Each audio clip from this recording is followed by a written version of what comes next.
Hai, Assalamualaikum. Selamat datang ke Kak Nurul Syakli.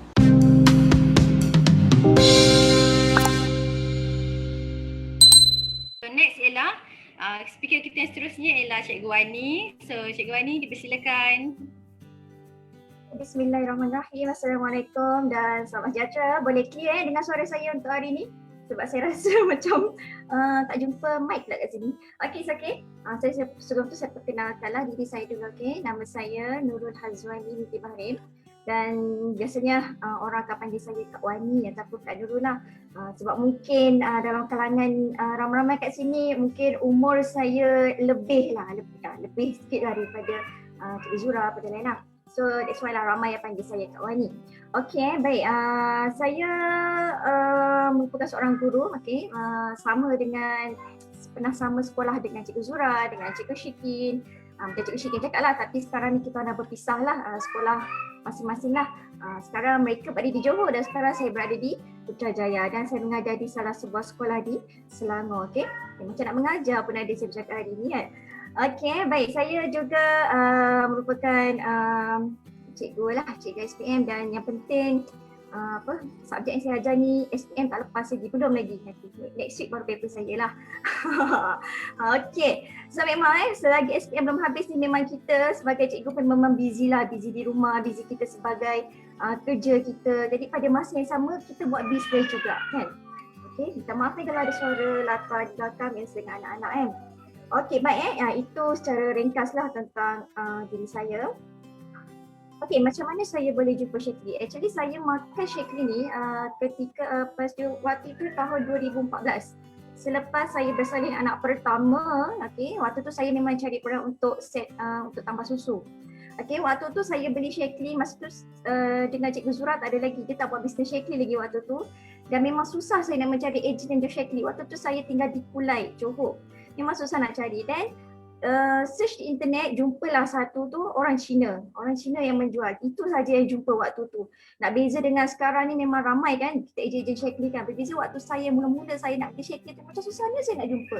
Adalah orang Cina, okey, orang Cina tu dah tahu rumah. So saya belilah set untuk menyusu waktu tu. Itulah pertama sekali saya consume Syakli pada tahun 2014. Okey, dan waktu tu sebenarnya ejen tu dia ada ceritakan pasal Syakli ni tapi saya tak rasa pun nak buat bisnes lah. Waktu tu saya tak nak lah MLM. Dia terang-terang kan. Waktu tu memang kita kata apa saja MLM memang kita tolak waktu tu kan. Kita rasa bila MLM kita akan fikir negatif waktu tu. Dia tak nak lah MLM. Kita makan je lah, makan. Dan sampailah suatu ketika waktu tu saya jumpa dengan Cikgu Zura, tiba-tiba tersama sekolah pula waktu tu. Saya pindah sekolah, sama sekolah dengan Cikgu Zura. Dan waktu itulah saya pregnant anak kedua. Okay. Dan waktu tu saya ada masalah sis, okay, ketika saya pregnant tu dan saya cakap dengan Zura, saya cakaplah saya ni ada, doktor dapat detect ada sis pada saya pregnant dekat dengan bahagian kepala baby dah waktu tu. Jadi tak silap saya dalam ukuran dalam 3 cm tu adalah 3 ke 4 cm macam tu Dan Cikgu Zura dia suggest kat saya, dia kata Kak Wani try lah Vivix, dia kata. Sebabnya sebelum ni Zura pakai Vivix waktu ada sis tu memang kecut. Dan bila Zura suggestkan, okey lah Zura, aku tak nak try lah. Okay. Dan waktu tu saya try dan Alhamdulillah saya rasa dalam selepas saya minum tu 1 ke 2 botol macam tu, bila scan lagi sekali dia memang makin kecut. Jadi kita rasa macam wow, itu hebat juga Vivix ni, Vivix Syakli. Waktu tu tak rasa lagi nak buat bisnes. Tapi masa tu Zura dia selalu cerita dengan saya pasal bisnes dia. Pada masa yang sama, saya sebenarnya mana yang dah tahu tu lah, saya sebenarnya merupakan juga founder butik. Kan butik muslimah waktu tu. Jadi bila dia cerita pasal bisnes tu, saya dengar je lah. Tak rasa pun nak buat bisnes Syakli. Dia seronok dengar orang buat sharing kan. Okey, lepas tu lama-lama bila kita dah rasa kesan dan bila kita, biasalah bila kita buat bisnes tudung ni kan, bisnes tudung ni ada masa kita sale ada naik, ada turun kan. Sampailah satu ketika pada tahun 2020 sale agak menurun. Dan waktu tu lah saya fikir macam mana, apa yang saya nak perlu buat dekat ni kan. Sebab kita banyak komitmen kan. Yelah, bukan nak katakan gaji cikgu tu tak cukup, tapi kita nak, macam Cikgu Syikin cakap tadi kan, kalau kita boleh dapat lebih, kalau kita boleh dapat lebih, lagi bagus kan. Jadi kita cubalah. Dan waktu tu lah saya fikir-fikir, saya contact Cikgu Zura, saya cakap dengan dia, aku nak cuba buat Shaklee kan. Lepas tu Zura pun rasa seronok masa tu. Dari situlah saya start coaching dengan Cikgu Zura, saya start jumpa dengan Master Najat, dia ajar macam mana nak buat bisnes Shaklee. Waktu tu bulan 3, bulan 3 2020. Dan selepas tu itulah pertama kali saya buat bisnes Shaklee, dan bulan pertama tu saya cuma dapat income dalam RM313. Itu macam mana saya jumpa Shaklee. Kemudian tentang Big Y. Sebab pasal Big Y ni maksudnya keinginan kita. Sebab apa kita nak buat satu bisnes? Biasanya kalau kita sebut orang buat bisnes ni, mesti dia nak income, mesti dia nak duit kan. Ada tak dalam kepala dia, aku nak buat bisnes ni saja-saja je, suka-suka je. Tapi mungkin ada certain orang yang mindset dia macam tu lah. Tapi kita kalau betul-betul kita nak berjaya, kita nak capai, Big Y kita tu kena besar. Jiwa kita tu kena besar kan.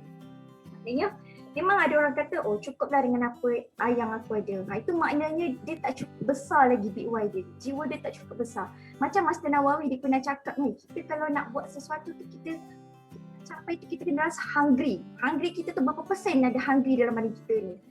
Contohnya kita Big Y kita biar hungry kita tu 100%. Lebih 100% tu lagi bagus. Bila kita hungry kita kuat, hungry kita tu besar, jadi kita punya untuk nak capai tu pun kita meluap-luap. Kan, itu dari segi mindset. Yes, mindset kita untuk berbisnes tu sangat penting. Baik, kemudian Big Y. Ada orang Big Y dia untuk family. Ada orang Big Y dia untuk time freedom, untuk money freedom. Lebih kurang sama. Macam saya pun Big Y saya pertama sekali adalah untuk family. Sebenarnya pengalaman saya tak pernah cerita lagi hari ni. Saya teringat kisah saya masa saya kecil-kecil. Mak ayah saya besarkan saya. Waktu tu mereka besarkan saya dengannya menjual kuih. Mak saya menjual kuih yang dia menjahit. Dan saya ingat mak saya dia buat kuih macam-macam jenis kuih. Waktu tu daripada saya tadika, daripada saya sampai saya sekolah rendah, dia buat kuih macam-macam yang kecil-kecil tu. Orang ambil tempahan, kadang-kadang tu tidur sampai lewat malam. Saya tengok, saya rasa menyaksikan macam mana mak saya dia usaha, dia nak bantu keluarga masa tu. Walaupun ayah saya masa dia bekerja sebagai pembantu makmal, dia kerja pembantu makmal kan. Kemudian yelah, zaman dulu kan, berapa je lah gaji yang dapatkan, lagipun dulu kos hidup lain tak sama dengan kos hidup sekarang. Jadi mak saya ni dulu dia buat kuih, kemudian ayah saya ambil, masa tu tak ada kereta, motor, bawa pergi hantar dekat mana, asrama pusat sana, hantar, jual kuih dekat sana. Lepas tu orang ambil tempat, dah menjual kuih, menjahit lagi, jahit baju, orang ambil tempat, bukan selai dua lai, berpuluh-puluh lai orang hantar.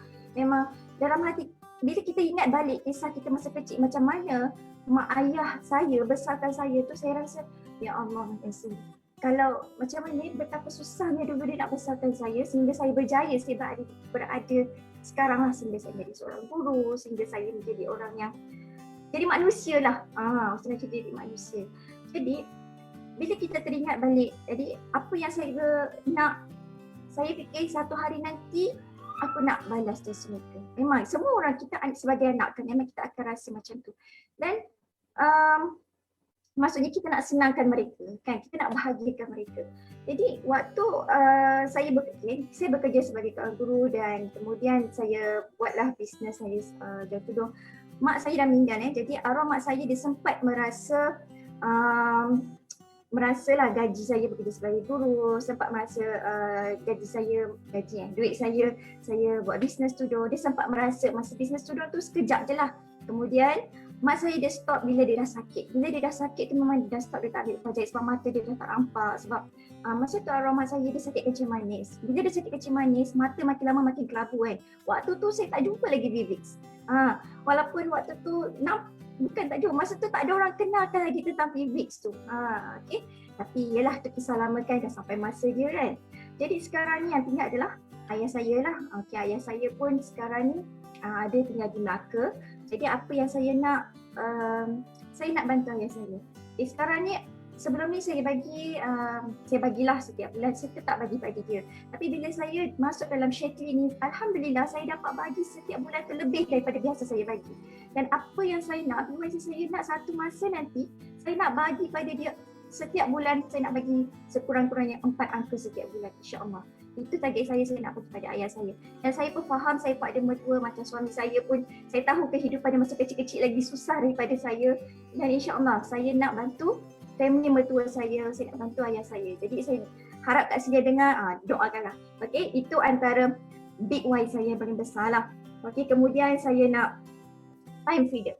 Time freedom, yes. Time freedom ni sama, lebih kurang sama macam Cikgu Zura cakap, macam mana Cikgu Syiti cakap. Kita nak ada masa yang bersama dengan anak-anak, kan? Kita tak terasa masa kita ni tersekat. Jadi kita, yelah, bila kita ada bisnes ni kita rasa macam saya tengok Cikgu Zura, dia tengah cuti sekarang kan. Jadi macam seronoknya dia ada masa yang banyak dengan anak-anak kan.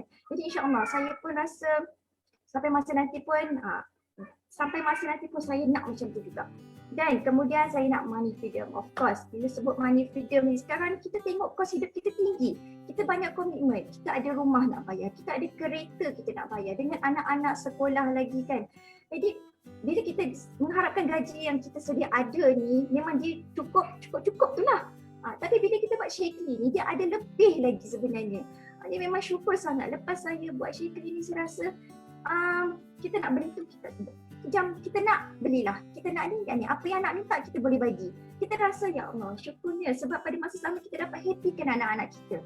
Dan memang syukur selepas saya join Shaklee ni, bulan pertama saya dapat 3 angka kan, bulan kedua tu saya dapat 4 angka dan sehinggalah sekarang, dan saya masih lagi dapat 4 angka. Memang syukur sangatlah, saya cakap memang, saya kata saya memang bersyukur sangat sebab saya dapat masuk Shaklee dan saya dikelilingi dengan tim yang sangat positif, yang sangat supportive, yang mentor, yang sangat-sangat membantu, yang guide kita ni kan, master-master yang hebat dalam tim kita ni. Memang saya rasa syukur sangat. Jadi siapa yang baru masuk ni memang beruntung lah. Kita tak salah pilih tim, kita tak salah pilih kumpulan lah kita. Grup kita yang ada ni memang, kata orang tu jangan, yang dah stay kat sini, stay lah. Jangan nak quit, jangan putus asa. Kalau kita rasa penat, kita rehat, tapi kita jangan putus asa. Itu. Kan Cikgu Zura dah senyum dah sebab saya ingat kata-kata point dia tu bagi. Okey, kemudian itu antara big why lah. Okey, kemudian saya nak bantu lah tadi dengan anak-anak kan. Pada masa sama kita nak bantu suami kita nak kehidupan yang lebih selesa. Okey, lebih selesa lah. Maksud bukan kita kata tak selesa sekarang. Selesa, tapi kita nak lagi seronok kan, kita rasa lagi lebih lah, lagi lebih macam itu. Okey, bab kata Master Lina, dia kata kan kita ni tak salah pun kita nak kejar duit, tak salah pun kita nak kejar kekayaan. Islam tak larang kita untuk kejar kekayaan. Yang salah untuk kita kejar dunia. Kejar dunia tu salah, kejar kekayaan tak salah. Sebab bila kita dah ada duit yang banyak, kita kaya, banyak kita boleh buat. Kita banyak boleh tolong orang, kita boleh buat sedekah ke orang, amal jariah. Contohnya Master Haji Roslan buatkan pusat tahfiz. Itu semua amal-amal jariah dan sampai masa nanti kekayaan yang kita tinggalkan tu, itulah yang memberi manfaat pada kita ketika kita dah mati. Kan? Betul kan? Itu salah satunya. Bila kita sebut kekayaan, jangan kita pandang pada dunia sahaja. Sebenarnya daripada kekayaan itulah kita boleh bina untuk akhirat juga. Masjid Najat setuju. Ya betul Masjid Najat. Okey, baik. Itulah. Kemudian untuk anak-anak tadi saya dah cakap lah untuk time freedom, dan pada satu masa bila kita buat bisnes Shaklee ni, apa yang paling seronoknya yang kita dapat tu kita boleh warisi kepada anak-anak kita ni. Kan bila kita dah tak ada nanti ya. Okey, itulah saya rasa kalau untuk MLM lain saya tak sure, tapi yang pasti dalam Shaklee ni, siapa yang masuk Shaklee ni memang Shaklee ni lah antara bisnes kita bila kita dah tua, bila kita dah tak ada, kita dapat mewarisikan kita punya bisnes kita ni kepada anak-anak kita nanti. Okey, itu. Kemudian itu dari segi big why. Dan yang ketiga, apa Shaklee effect lah. Shaklee effect tu, macam saya cakap tadi, saya dah cerita berkenaan dengan selepas saya minum Vivix tu, memang itu ada Shaklee effect saya lah. Yang pertama saya rasa bila saya punya sis tu kecut, memang syukur sangat-sangat. Kemudian kita dapat selain kita dapat kesan tu, kita juga dapat keuangan kita yang lebih baik selepas kita buat checklist, kemudian kita rasa macam dari segi time pun kita rasa lebih bila kita macam ni bila kita dikelilingi dengan sahabat-sahabat yang positif, yang suka, kehidupan kita pun jadi lebih positif tau. Itu satu. Kemudian kita lebih jadi macam ni lah, kita lebih jadi berani untuk ke depan. Kita lebih dari skill kita bercakap, skill kita sebagai leadership kita pun lebih baik. Kata orang tu benda-benda tu semua sebelum ni yang kita tak ada, tapi bila kita masuk checklist ada sebenarnya. Kelebihan kita tu ada. Kelebihan tu yang saya nak cakap tu. Kelebihan tu, kadang-kadang kelebihan kita tak nampak. Tapi bila kita masuk checklist, oh ini kelebihan aku sebenarnya. Okay. Itu antaranya lah. Okay. Baik, saya rasa itu setakat ini saja sharing untuk saya. Setakat ini saya serahkan semula kepada Cikgu Zura. Okey, terima kasih Kak Wani. Okey, saya tertariklah dengan satu kata-kata Kak Wani kan. Sebab sebelum ni ada pernah orang cakap, apa ni buat business checking ni semua dunia. Ini semua dunia semua ni kan. Tapi apa yang kita usahakan kat dunia ni lah yang boleh jadikan bekalan kita ke akhirat nanti. Okey, sebab dengan kita kaya, dengan kita ada duit, kita boleh bayar zakat, kita boleh tolong orang Islam yang kat luar sana yang memerlukan. Kita jadikan kita punya idola-idola kan, macam Abid Liu, tengok dia tolong orang-orang Islam yang susah. Itu yang sebenarnya kita nak capai. Jadi jangan sempit ke pemikiran kita dengan ini semua dunia. Tapi yang dunia inilah kita akan bawa ke akhirat, asalkan kita pandai manage, pandai guna duit hasil daripada bisnes yang kita dapat tu tadi. So terima kasih kepada dua-dua speaker kita tadi, memang hebat sebab banyak sangat perkongsian, banyak sangat yang diorang sharing. So alhamdulillah, saya rasa saya pun rasa bersemangat nak buat bisnes ni betul-betul. Kan?